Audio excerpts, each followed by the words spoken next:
Face cam is mad.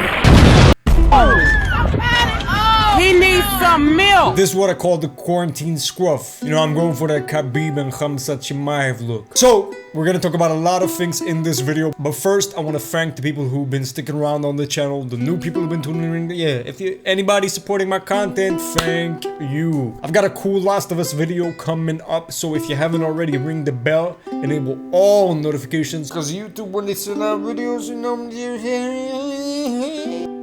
Where was I? Okay, The Last of Us 2 will age like fine wine. When I say fine wine, I mean for most of the people that completed the game. There's a whole lot of mumbo jumbo about sales. It's not clear information.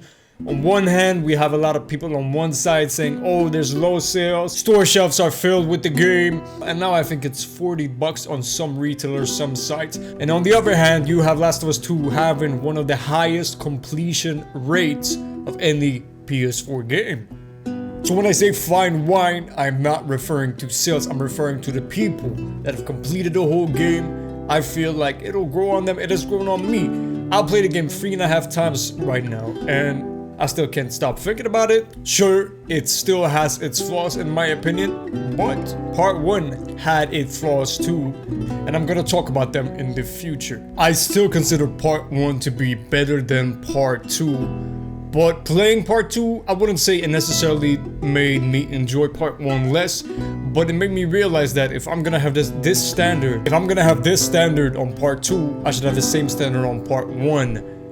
Real quick, like let me just mention a few things. So, part 2, it's like, oh, it's a big coincidence, right, that Abby runs into Joel and all of that mumbo jumbo.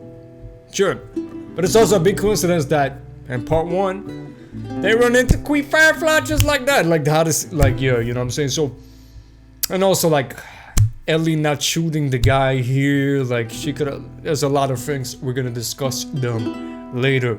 Now, about my playthrough. Okay, so I've been very reluctant to publish my playthrough even 3 months later.